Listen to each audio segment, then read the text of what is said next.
नमस्ते दोस्तों, मैं हूँ दीप्ति। आप सभी का कहानी दिल से चैनल में बहुत बहुत स्वागत है। प्रस्तुत है मुंशी प्रेमचंद जी की लिखित कहानी प्रेम का उदय। कहानी अगर अच्छी लगे तब इस चैनल को आप सब्सक्राइब ज़रूर कर दीजिएगा। कहानी की शुरुआत करती हूँ। भोंदू पसीने में तर लकड़ी का एक गट्ठा सिर पर लिए आया और उसे जमीन पर पटक कर बंटी के सामने खड़ा हो गया, मानो पूछ रहा हो, क्या अभी तेरा मिजाज ठीक नहीं हुआ? संध्या हो गई थी, फिर भी लू चलती थी और आकाश पर गर्द छाई हुई थी। प्रकृति रक्त शून्य देह की भांति शिथिल हो रही थी। भोंदू प्रातःकाल घर से निकला था। दोपहरी उसने एक पेड़ की छांव में काटी थी। समझा था इस तपस्या से देवी जी का मुंह सीधा हो जाएगा, लेकिन आकर देखा तो वह अब भी गोप भवन में ही थी। भोंदू ने बातचीत छेड़ने के इरादे से कहा, लो एक लोटा पानी दे दो, बड़ी प्यास लगी है। मर गया सारे दिन। बाजार में जाऊंगा तो 3 आने से बेसी न मिलेंगे। 2-4 सैकड़े मिल जाते तो मेहनत सफल हो जाती। बंटी ने सिरके के अंदर बैठे बैठे कहा, धर्म भी लूटोगे और पैसे भी, मुंह धो रखो। भोंदू ने भवे सिकोड़ कर कहा, क्या धर्म धर्म बकती है? धर्म करना हंसी खेल नहीं है। धर्म वही करता है जिसे भगवान ने माना हो। हम क्या खाकर धर्म करेंगे? भरपेट चबेना तो मिलता नहीं, धर्म करेंगे। बंटी ने अपना वार ओछा पड़ता देखकर चोट पर चोट की। संसार में कुछ ऐसे भी महात्मा हैं जो अपना पेट चाहे न भर सके पर पड़ोसियों को न्योता देते फिरते हैं, नहीं तो सारे दिन बन बन लकड़ी न तोड़ते फिरते। ऐसे धर्मात्मा लोगों को मेहरिया रखने की क्यों सोचती हैं? यही मेरे समझ में नहीं आता। धर्म की गाड़ी क्यों अकेले नहीं खींच पाते? भोंदू इस चोट से तिल मिला गया।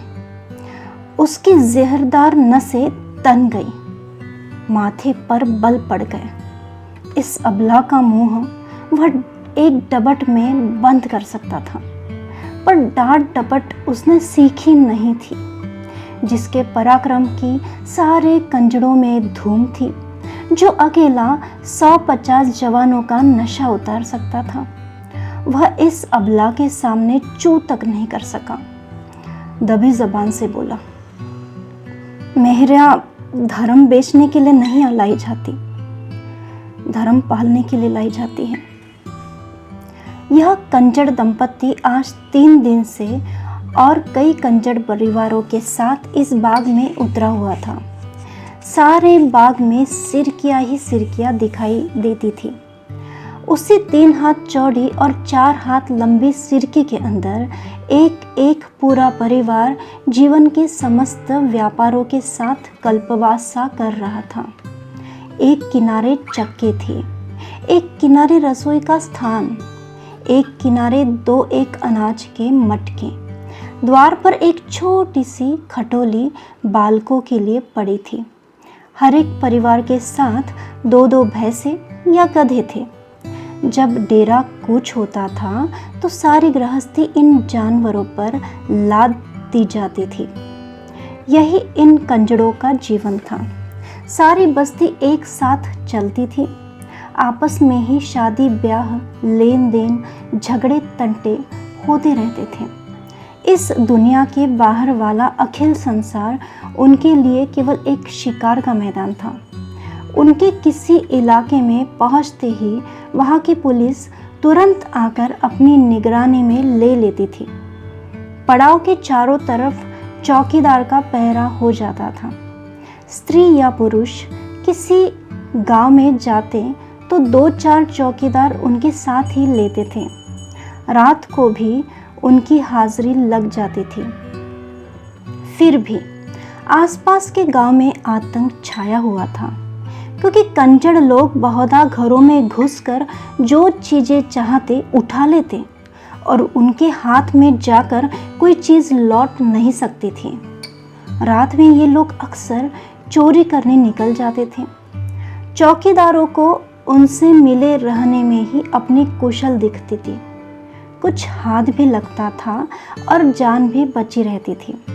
सख्ती करने में प्राणों का भय था, कुछ मिलने का तो जिक्र ही क्या, क्योंकि कंजड़ लोग एक सीमा के बाहर किसी का दबाव नहीं मानते थे। बस्ती में अकेला भोंदू ही अपनी मेहनत की कमाई खाता था, मगर इसलिए नहीं कि वह पुलिस वालों की खुशामद नहीं कर सकता था। उसकी स्वतंत्र आत्मा अपने बाहुबल से प्राप्त किसी वस्तु का हिस्सा देना स्वीकार नहीं करती थी, इसलिए वह यह नौबत नहीं आने देता था।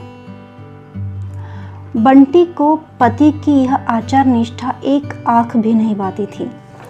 उसकी और बहनें नई नई साड़ियाँ और नए नए आभूषण पहनती तो बंटी उन्हें देखकर पति की अक्रमण्यता पर कुढ़ती थी। इस विषय पर दोनों में कितने ही संग्राम हो चुके थे, लेकिन भोंदू अपना परलोक बिगाड़ने पर राजी नहीं होता था। आज भी प्रातःकाल यही समस्या आ खड़ी हुई थी और भोंदू लकड़ी काटने जंगलों में निकल गया था। सैकड़े मिल जाते तो आंसू पूछते, पर आज सैकड़े भी नहीं मिले। बंटी ने कहा, जिनसे कुछ नहीं हो सकता वही धर्मात्मा बन जाते हैं। रॉड अपने माड़ में ही खुश है। भोंदू ने पूछा, तो क्या मैं निखट्टू हूं? बंटी ने इस प्रश्न का सीधा साधा उत्तर नहीं देकर कहा, मैं क्या जानूं, तुम क्या हो? मैं तो यही जानती हूं कि यह धेले धेले की चीज के लिए तरसना पड़ता है। यही सबको पहनते ओढ़ते हंसते खेलते देखती हूँ। क्या मुझे पहनने ओढ़ने हंसने खेलने की साध नहीं है? तुम्हारे पल्ले पड़कर जिंदगानी नष्ट हो गई। भोंदू ने एक क्षण विचार मग्न रहकर कहा, जानती है, पकड़ा जाऊंगा तो 3 साल से कम की सजा नहीं होगी। बंटी विचलित नहीं हुई, बोली, जब और लोग नहीं पकड़े जाते तो तुम ही पकड़े जाओगे। और लोग पुलिस को मिला लेते हैं, थानेदार के पांव सहलाते हैं, चौकीदार की खुशामद करते हैं। तो चाहती है कि मैं भी औरों की तरह सबकी चिरौरी करता फिरूं? बंटी ने अपना हट नहीं छोड़ा। मैं तुम्हारे साथ सती होने नहीं आई, फिर तुम्हारे छुरे गंडासे से कोई कहाँ तक डरे? जानवर को भी जब घास भूसा नहीं मिलता तो पगहा तुड़ाकर किसी के खेत में बैठ जाता है। मैं तो आखिर इंसान हूं। भोंदू ने इसका कुछ जवाब नहीं दिया। उसकी स्त्री कोई दूसरा घर कर ले, यह कल्पना उसके लिए अपमान से भरी थी। आज बंटी ने पहली बार यह धमकी दी। अब तक भोंदू इस तरह से निश्चिंत था। अब यह नई संभावना उसके सम्मुख उपस्थित हुई। उस दुर्दिन को वह अपना काबू चलते अपने पास नहीं आने देगा। आज भोंदू की दृष्टि में वह इज्जत नहीं रही, वह भरोसा नहीं रहा। मजबूत दीवार को टिकाने की जरूरत नहीं। जब दीवार हिलने लगती है तब हमें उसको संभालने की चिंता होती है। आज भोंदू को अपनी दीवार हिलती हुई मालूम हुई। आज तक बंटी अपनी थी। वह जितना अपनी ओर से निश्चिंत था उतना ही उसकी ओर से भी था। वह जिस तरह खुद रहता था उसी तरह उसको भी रखता था। जो खुद खाता था वही उसको खिलाता था। उसके लिए कोई विशेष फिक्र नहीं थी। पर आज उसे मालूम हुआ कि वह अपनी नहीं है। अब उसका विशेष रूप से सत्कार करना होगा, विशेष रूप से दिलजोई करनी होगी। सूर्यास्त हो रहा था। उसने देखा उसका गधा चरकर चुपचाप सिर झुकाए चला आ रहा है। भोंदू ने कभी उसके खाने पीने की फिक्र नहीं की थी, चिंता नहीं की थी, क्योंकि गधा किसी और को अपना स्वामी बनाने की धमकी तो नहीं दे सकता था। भोंदू ने बाहर आकर आज गधे को पुचकारा, उसकी पीठ सहलाई और तुरंत उसे पानी पिलाने के लिए डोल और रस्सी लेकर चल दिया। इसके दूसरे ही दिन कस्बे में एक धनी ठाकुर के घर चोरी हो गई। उस रात को भोंदू अपने डेरे पर नहीं था। बंटी ने चौकीदार से कहा, वह जंगल से नहीं लौटा है। प्रातःकाल भोंदू आ पहुंचा। उसकी कमर में रुपयों की एक थैली थी, कुछ सोने के गहने भी थे। बंटी ने तुरंत गहनों को ले जाकर एक वृक्ष की जड़ में गाड़ दिया। रुपयों की क्या पहचान हो सकती थी? भोंदू ने पूछा, अगर कोई पूछे इतने सारे रुपए कहाँ से मिले तो क्या कहोगी? बंटी ने आंखें नचाकर कहा, कह दूंगी, क्यों बताओ, दुनिया कमाती है तो किसी को हिसाब देने नहीं जाती, हम ही क्यों हिसाब दें? भोंदू ने संदिग्ध भाव से गर्दन हिलाकर कहा, यह कहने से गला नहीं छूटेगा बंटी, तू कह देना मैं 3-4 मास से 2-2, 4-4 रुपए महीना जमा करती आई हूँ, हमारा खर्च ही कौन सा बड़ा लंबा है। दोनों ने मिलकर बहुत से जवाब सोच निकाले। जड़ी बूटियाँ बेचते हैं, एक एक जड़ी के लिए मुट्ठी रुपए मिल जाते हैं। खस, सैकड़े, जानवरों की खालें, नख और चर्बी सभी बेचते हैं। इस ओर से निश्चिंत होकर दोनों बाजार चले। बंटी ने अपने लिए तरह तरह के कपड़े, चूड़ियाँ, टिकलियाँ, बूंदे, सिंदूर, पान, तमाकू, तेल और मिठाई ली। फिर दोनों शराब की दुकान में गए, खूब शराब पी। फिर 2 बोतल शराब रात के लिए लेकर दोनों घूमते घामते गाते बजाते घड़ी रात गए डेरे पर लौटे। बंटी के पांव आज जमीन पर नहीं पड़ रहे थे। आते ही बन ठन कर पड़ोसियों को अपनी छवि दिखाने लगी। वह जब लौटकर अपने घर आई और भोजन पकाने लगी, तब पड़ोसियों ने टिप्पणियां करनी शुरू कर दी। कहीं गहरा हाथ मारा होगा, बड़ा धर्मात्मा बना फिरता है, बगला भगत है। बंटी तो आज जैसे हवा में उड़ रही है। आज भोंदुआ की कितनी खातिर हो रही है, नहीं तो कभी एक लुटिया पानी देने को भी नहीं उठती थी। रात को भोंदू को देवी की याद आई। आज तक कभी उसने देवी की वेदी पर बकरे का बलिदान नहीं किया था।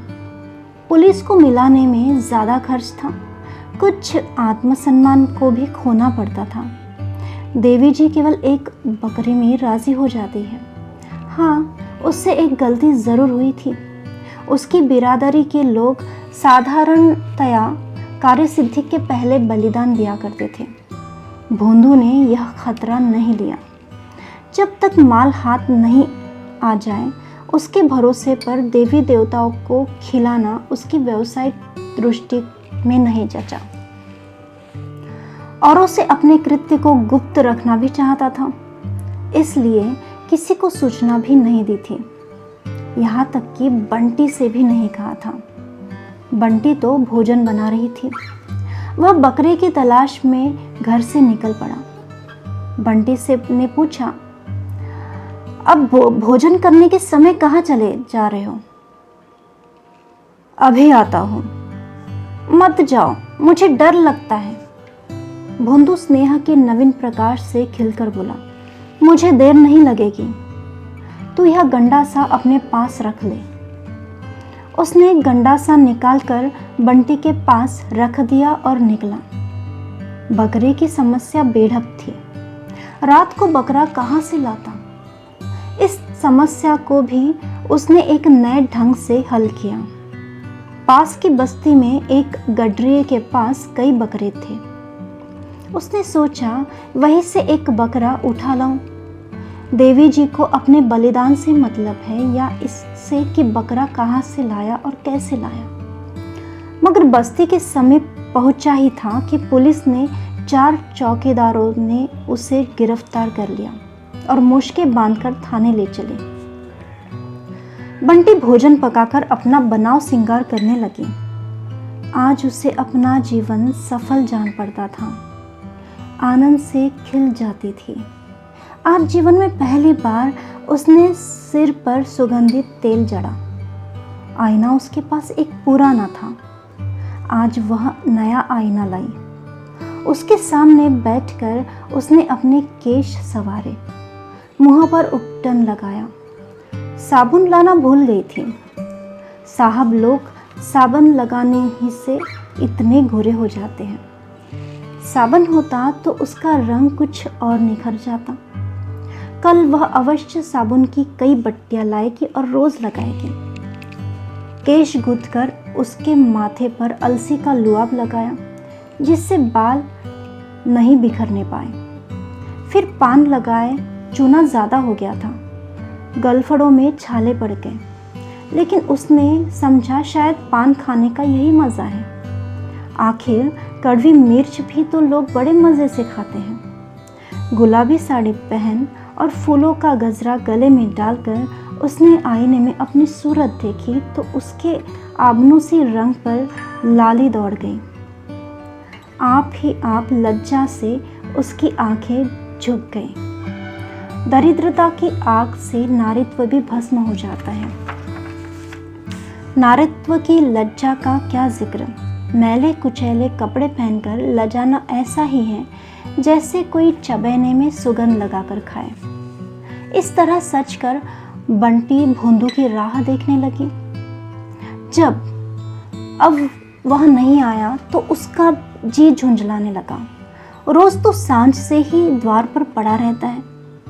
आज न जाने कहाँ जाकर बैठ गया। शिकारी अपनी बंदूक भर लेने के बाद इसके सिवा और क्या चाहता है कि शिकार सामने आए। बंटी के सूखे हृदय में आज पानी पड़ते ही उसका नारीत्व अंकुरित हो गया। झुंझलाहट के साथ उसे चिंता भी होने लगी। उसने बाहर निकलकर कई बार पुकारा। उसके कंठस्वर में इतना अनुराग कभी नहीं था। उसे कई बार भान हुआ कि भोंदू आ रहा है। वह हर बार सिरकी के अंदर दौड़ आई और आईने में सूरत देखी कि कुछ बिगड़ न गया हो। ऐसी धड़कन, ऐसी उलझन उसकी अनुभूति से बाहर थी। बंटी सारी रात भोंदू के इंतजार में उद्विग्न रही। जो जो रात बीतती थी उसकी शंका तीव्र होती जाती थी। आज ही उसके वास्तविक जीवन का आरंभ हुआ था और आज ही यह हाल। रात कल वह उठी तो अभी कुछ अंधेरा ही था। इस रत जगे से उसका चित्त खिन्न और सारी देह अलसाई हुई थी। रह रहकर भीतर से एक लहर भी उठती थी। आंखें भर भर आती थी। सहसा किसी ने कहा, अरे बंटी, भोंदू रात को पकड़ा गया। बंटी थाने पहुंची तो पसीने में तर थी और दम फूल रहा था। उसे भोंदू पर दया नहीं थी, क्रोध आ रहा था। सारा जमाना यही काम करता है और चैन की बंसी बजाता है। उन्होंने कहते कहते हाथ भी नहीं लगाया तो चूक गए। नहीं सहूर था तो साफ साफ कह देते, मुझसे यह काम नहीं होगा। मैं यह थोड़े ही कहती थी कि आग में फांद पड़ो। उसे देखते ही थानेदार ने धौंस जमाई, यही तो है भोंदुआ की औरत, इसे भी पकड़ लो। बंटी ने हेकड़ी जताई, हाँ हाँ पकड़ लो, यहाँ किसी से हम डरते नहीं हैं। अरे जब कोई काम ही नहीं किया गलत तो डरे क्यों। अफसर और मातम सभी की अनुरक्त आंखें बंटी की ओर उठने लगी। भोंदू की तरफ से लोगों के दिल कुछ नर्म हो गए। उसे धूप से छांव में बिठा दिया।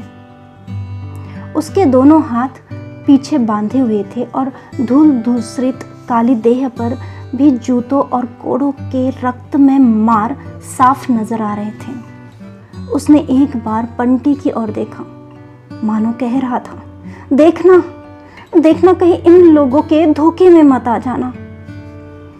थानेदार ने डांट बताई, जरा इसकी दीदा दिलेरी देखो, जैसे देवी ही तो है, मगर इस फेर में न रहना, यहाँ तुम लोगों की नस नस पहचानता हूँ। इतने कोड़े लगाऊंगा कि चमड़ी उठ जाएगी, नहीं तो सीधे से कबूल कर दो, सारा माल लौटा दो, इसी में खैरियत है। भोंदू ने बैठे बैठे कहा, क्या कबूल दे? जो देश को लूटते हैं उनसे तो कोई माल का नहीं बोलता, उनसे कोई नहीं बोलता। जो बेचारे अपनी गाढ़ी कमाई हुई रोटी खाते हैं, उनका गला काटने को पुलिस भी तैयार रहती है। हमारे पास किसी को नजर भेंट देने के लिए पैसे नहीं हैं। थानेदार ने कठोर स्वर में कहा, हाँ हाँ, जो कुछ कोर कसर रह गई हो वह भी पूरी कर दो, किरकिरी नहीं होने पाए, मगर इन बैठकबाजियों से बच नहीं सकते। अगर इकबाल न किया तो 3 साल को जाओगे, मेरा क्या बिगड़ता है। अरे छोटे सिंह, जरा लाल मिर्च की धुनी तो दो इसे, कोठरी बंद करके पसेरी भर मिर्च सुलगा दो, अभी माल बरामद हुआ जाता है। भोंदू ने ढिठाई से कहा, दरोगा जी, बोटी काट डालो, लेकिन कुछ हाथ नहीं लगेगा। तुमने मुझे रात भर पिटवाया है, मेरी एक एक हड्डी चूर चूर हो गई। कोई दूसरा होता तो अब तक सिधार गया होता। क्या तुम समझते हो, आदमी को रुपए पैसे जान से ज्यादा प्यारे होते हैं? जान के लिए ही तो आदमी सब कुछ कुकर्म करता है। धोनी सुलगा कर भी देख लो। दरोगा जी को अब विश्वास हो गया कि इस फौलाद को झुकाना मुश्किल है। भोंदू की मुखाकृति के से शहीदों का सा आत्मसमर्पण झलक रहा था। यद्यपि उनके हुक्म की तामील होने लगी। कांस्टेबलों ने भोंदू को एक कोठरी में बंद कर दिया। 2 आदमी मिर्च लाने दौड़े, लेकिन दरोगा की युद्ध नीति बदल गई। बंटी का हृदय शोक से फटा जाता था। वह जानती थी चोरी करके इकबाल कर लेना कंजड़ जाति की नीति में महान लज्जा की बात है, लेकिन क्या यह सचमुच मिर्च की धुनी सुलगा देंगे? इतना कठोर है इनका हृदय। सालन बघारने में कभी मिर्च जल जाती है तो छींके और खांसियों के मारे दम निकलने लगता है। जब नाक के पास धुनी सुलगाई जाएगी तो प्राण ही निकल जाएंगे। उसने जान पर खेल कर कहा, दरोगा जी, तुम समझते होंगे कि इन गरीबों की पीठ पर कोई नहीं है, लेकिन मैं कह देती हूँ, हाकिम से रत्ती रत्ती हाल कह दूंगी। भला चाहते हो तो उसे छोड़ दो, नहीं तो इसका हाल बुरा होगा। थानेदार ने मुस्कुराकर कहा, तुझे क्या, वह मर जाएगा। जो कुछ जमा थमा लाया है वह तो तेरे ही हाथ में होगा। क्यों नहीं इकबाल करके उसे छुड़ा लेती हूँ। मैं वादा करता हूँ मुकदमा नहीं चलाऊंगा, सब माल लौटा दो। तूने ही उसे मंत्र दिया होगा। गुलाबी साड़ी, पान और खुशबूदार तेल लिए तू ललच रही होगी। उसकी इतनी सासत हो रही है और तू खड़ी देख रही है। शायद बंटी की अंतरात्मा को यह विश्वास नहीं था कि ये लोग इतने अमानुष्य अत्याचार कर सकते हैं, लेकिन जब सचमुच धुनी सुलगा दी गई, मिर्च की तीखी जहरीली झार फैली और भोंदू ने के खांसने की आवाज़ें कानों में आई, तो उसकी आत्मा कातर हो उठी। उसका वह दुस्साहस झूठे रंग की भांति उड़ गया। उसने दरोगा जी के पाँव पकड़ लिए और दीन भाव से बोली, मालिक, मालिक मुझ पर दया करो, मैं सब कुछ देती हूँ। धुनी उसी वक्त हटा ली गई। भोंदू ने सशंक होकर पूछा, धुनी क्यों हटाते हो? एक चौकीदार ने कहा, तेरी बीवी ने इकबाल कर लिया है। भोंदू की नाक आँख मुंह से पानी जारी था, सिर चक्कर खा रहा था, गले की आवाज़ बंद सी हो गई थी। पर वह वाक्य सुनते ही सचेत हो गया। उसकी दोनों मुट्ठियां बंध गई। बोला, क्या कहा? कहा क्या? चोरी खुल गई। दरोगा जी माल बरामद करने गए हुए हैं। पहले ही इकबाल कर लिया होता तो क्यों इतनी सासत होती? भोंदू ने गरज कर कहा, वह झूठ बोलती है। वहां माल बरामद हो गया, तुम अभी भी अपने ही गा रहे हो। परंपरा की मर्यादा को अपने हाथों भंग होने की लज्जा से भोंदू का मस्तक झुक गया। इस घोर अपमान के बदले अब उसे अपने जीवन पर दया, घृणा और तिरस्कार, इन सभी दशाओं से निखित जान पड़ता था। वह अपने समाज में पतित हो गया था। सहसा बंटी आकर खड़ी होगी और कुछ कहना ही चाहती थी कि भोंदू की रौद्र मुद्रा देखकर उसकी जबान बंद हो गई। उसे देखते ही भोंदू की आहत मर्यादा किसी आहत सर्प की भांति तड़प उठी। उसने बंटी को अंगारों सी तपती हुई लाल आंखों से देखा। उन आंखों में हिंसा की आग जल रही थी। बंटी सिर से पांव तक कांप उठी। वह उल्टे पांव वहां से भागी। किसी देवता के अग्निबाण के समान वे दोनों अंगारों सी आंखें उसके हृदय में चुभने लगी। थाने से निकलकर बंटी ने सोचा, अब कहाँ जाऊं? भोंदू उसके साथ होता तो वह पड़ोसियों के तिरस्कार को सह लेती। इस दशा में उसके लिए अपने घर जाना असंभव था। वे दोनों अंगारों सी आंखें उसके हृदय में चुभी जा रही थी, लेकिन कल की सौभाग्य विभूतियों का मोह उसे डेरे की ओर खींचने लगा। शराब की बोतल अब भी भरी थी। फुलौड़ियाँ छीके पर हांडी में धारी थी। वह तीव्र लालसा जो मृत्यु को सन्मुख देखकर भी संसार के भोग्य पदार्थों की ओर मन को चलायमान कर देती है, उसे खींचकर डेरे की ओर ले चली। दोपहर हो गई थी। वह पहाड़ पर पहुंची। सन्नाटा छाया हुआ था। अभी कुछ देर पहले जो स्थान जीवन का क्रीड़ा क्षेत्र बना हुआ था, बिल्कुल निर्जन हो गया था। बिरादरी वालों के तिरस्कार का सबने भयंकर रूप था। सभी ने उसे त्याज्य समझ लिया। केवल उसके सिर की उस निर्जनता में रोती हुई खड़ी थी। बंटी ने उसके अंदर पांव रखे तो उसके मन की वही दशा हुई जो अकेला घर देखकर किसी चोर की होती है। कौन कौन सी चीजें समेटे। उस कुटी में उसने रो रो कर 5 वर्ष काट दिए थे, पर आज उसे उससे वही ममता हो रही थी जो किसी माता को अपने दुर्गुणी पुत्र को देखकर होती है। जो बरसों के बाद परदेश से लौटा हूं, हवा से कुछ चीजें इधर उधर हो गई थी। उसने तुरंत उन्हें संभाल कर रखा। फुलौड़िया की हांडी छीके पर कुछ ठंडी हो गई थी। शायद उस पर बिल्ली झपटी थी। उसने जल्दी से हांडी उतार कर देखी। फुलौड़िया अछूती थी। पान पर जो गीला कपड़ा लपेटा था वह सूख गया था। उसने तुरंत कपड़ा तर कर दिया। किसी के पाँव की आहट पाकर उसका कलेजा धक से हो गया। भोंदू आ रहा है। उसकी वह दोनों अंगारों सी आंखें उसके रोए खड़े हो गए। भोंदू के क्रोध का उसे 2-1 बार अनुभव हो चुका था, लेकिन उसने दिल को मजबूत किया। क्यों मारेगा? कुछ कहेगा, कुछ पूछेगा, कुछ सवाल जवाब करेगा कि यही गंडासा चला देगा। उसने उसके साथ कोई बुराई नहीं की। आफत से उसकी जान ही तो बचाई है। मरजाद जान से प्यारी नहीं होती। भोंदू को होगी, उसे नहीं हुए।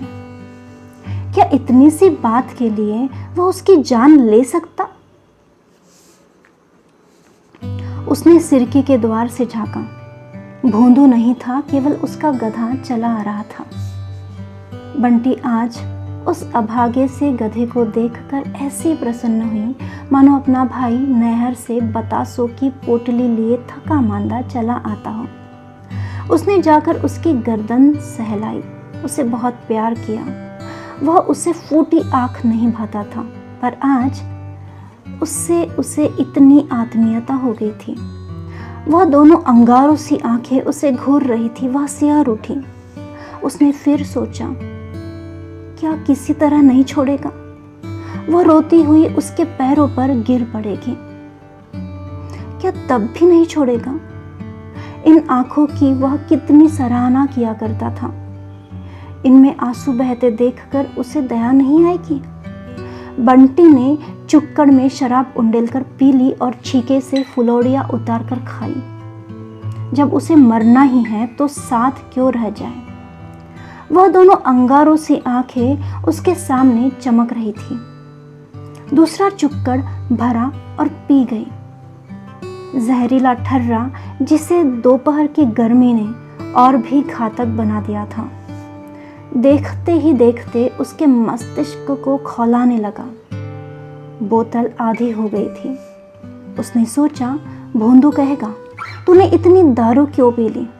तो वह कहेगी, क्या कहेगी? वो कह देगी, हाँ पी, क्यों ना पिए, इसी के लिए तो यह सब कुछ हुआ है। वह एक बूंद भी नहीं छोड़ेगी। जो होना हो। भोंदू उसे मार नहीं सकता, इतना निर्दय नहीं है, इतना कायर नहीं है। उसने फिर चुक्कड़ भरा और पी गई। 5 वर्ष के वैवाहिक जीवन की अतीत स्मृतियां उसकी आंखों के सामने खिंच गई। सैकड़ों ही बार दोनों में गृह युद्ध हुए थे। आज बंटी को हर बार अपनी ज्यादती मालूम हो रही थी। बेचारा जो कुछ कमाता है उसी के हाथों पर तो रख देता है।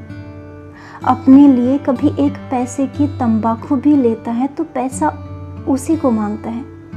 भोर से सांझ तक बन फिरा ही तो करता है। जो काम उससे नहीं होता वह कैसे करे? यकायक एक कांस्टेबल ने आकर कहा, अरे बंटी, कहाँ है? चल देख, भोंदुआ का हाल बेहाल हो रहा है। अभी तक तो चुपचाप बैठा था, फिर न जाने क्या सूझी, एक पत्थर पर अपना सिर पटक दिया। लहू बह रहा है। अगर हम लोग दौड़कर पकड़ नहीं लेते तो जान ही दे दी होती। 1 महीना बीत गया था। संध्या का समय था। काली काली घटाएं छाई हुई थी और मूसलाधार वर्षा हो रही थी। भोंदू की सिरकी अब भी निर्जन स्थान पर खड़ी थी। भोंदू खटोली पर पड़ा हुआ था। उसका चेहरा पीला पड़ गया था और देह जैसे सूख गई थी। वह सशंक आंखों से वर्षा की ओर देखता है। चाहता है उठकर बाहर देखूं, पर उठा नहीं जाता। बंटी सिर पर घास का एक बोझ लिए पानी में लथपथ आती दिखलाई दी। वही गुलाबी साड़ी है, पर तार तार, किंतु उसका चेहरा प्रसन्न है। विषाद और ग्लानि के बदले आंखों में अनुराग टपक रहा है। गति में वह चपलता, अंगों में वह सजीवता है जो चित्त की शांति का चिन्ह है। भोंदू ने क्षीण स्वर में कहा, तो इतना भीग रही है, कहीं बीमार पड़ गई तो कोई एक घुट पानी देने वाला भी नहीं रहेगा। मैं कहता हूँ, तू क्यों इतना मरती है? 2 गट्ठे तो बेच चुकी थी, तीसरा गट्ठा लाने का क्या काम था? और यह हांडी में क्या लाई है? बंटी ने हांडी छिपाते हुए कहा, कुछ तो नहीं है। कैसी हांडी है? नहीं, कुछ नहीं है। भोंदू जोर लगाकर खटोली से उठा। आंचल के नीचे छिपी हुई हांडी खोल दी और उसके भीतर नजर डालकर बोला, अभी लौटा, नहीं तो मैं हांडी फोड़ दूंगा। बंटी ने धोती से पानी निचोड़ कर कहा, जरा आईने में सूरत देखो। घी दूध कुछ मिलेगा तो कैसे उठोगे? अगर घी दूध कुछ नहीं मिलता है तो कैसे उठोगे आप? सदा खाट पर ही सोने का विचार है आपका? भोंदू ने खटोली पर लेटते हुए कहा, अपने लिए तो एक साड़ी नहीं लाई, कितना कह के हार गया। मेरे लिए घी और दूध सब चाहिए, मैं घी नहीं खाऊंगा। बंटी ने मुस्कुराकर कहा, अरे इसीलिए तो घी खिलाती हूँ कि तुम जल्दी से जल्दी अपना काम धंधा करने लगो और मेरे लिए एक साड़ी लाओ। भोंदू ने मुस्कुराकर कहा, तो क्या आज जाकर कहीं सेंधा मारूं? बंटी ने उसके गाल पर एक ठोकर देकर कहा, पहले मेरा गला काट देना तब जाना। कहानी यहीं पर ख़त्म होती है दोस्तों। कहानी सुनने के लिए बहुत बहुत शुक्रिया। मिलते हैं एक और नई कहानी के साथ, तब तक के लिए आज्ञा चाहती हूँ। धन्यवाद।